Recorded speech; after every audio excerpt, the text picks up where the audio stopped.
What's up mga katropa? Muli tayong nagbabalik para sa isa na namang kwentuhan at tambayan dito sa ating channel. At ngayong araw, ihahatid namin sa inyo ang kwento ng isang family band na siguradong mamamahalin ninyo.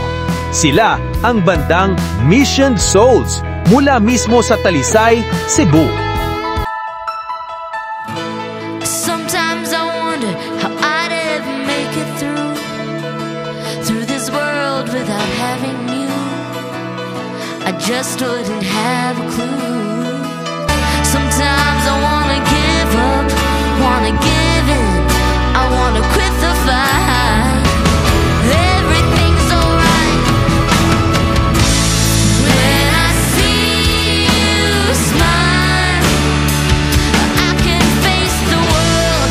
Oh, you know I can do anything. Kung mahilig ka sa musika, tropa, paniguradong maa-appreciate mo ang grupo na ito.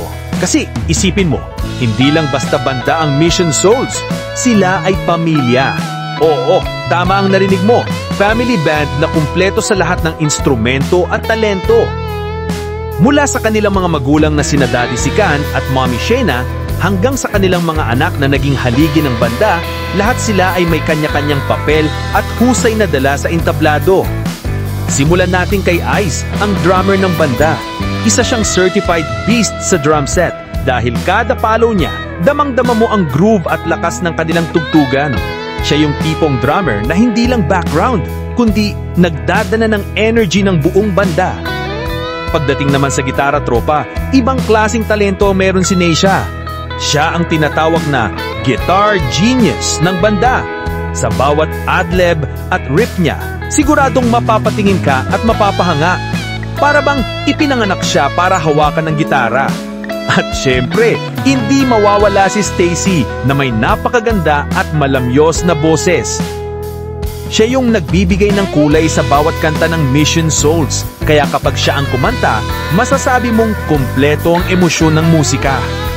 At last but definitely not the least, narito ang napakaganda at talented na si Naces. Siya ang bahista ng banda na may angas at ganda na talaga namang paborito ng maraming fans.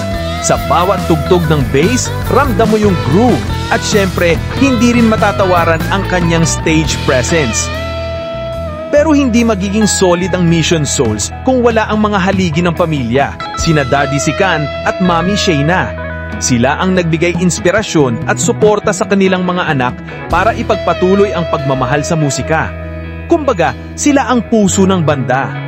At dito mo makikita, tropa, na hindi lang talento ang dala ng Mission Souls, kundi inspirasyon din para sa lahat ng pamilya na gustong magsama-sama sa iisang passion. Ngayon, ano nga ba ang nagpapaka-unique kay Mission Souls kumpara sa ibang banda? Simple lang, tropa. Sila ay isang pamilya na sabay-sabay humahabol sa kanilang pangarap. Sa panahon ngayon na madalas magkanya-kanya ang mga tao, nakaka-inspire isipin na may pamilya pa ring buo at nagkakaisa sa isang layunin, ang lumikha ng musika at magbigay saya sa kanilang mga taga-suporta. Hindi rin matatawaran ng suporta ng kanilang fans, ang tinatawag na Mission Souls Army. Lagi silang nariyan para magbigay lakas at inspirasyon sa banda. At syempre, tropa, kung gusto mong maging parte ng army na ito, huwag na huwag kang mahihiyang sumuporta at mag-subscribe sa kanila. Kaya, tropa, kung naghahanap ka ng banda na hindi lang magaling tumugtog, kundi puno ng puso, pamilya at dedikasyon, huwag na huwag mong papalagpasin ang Mission Souls.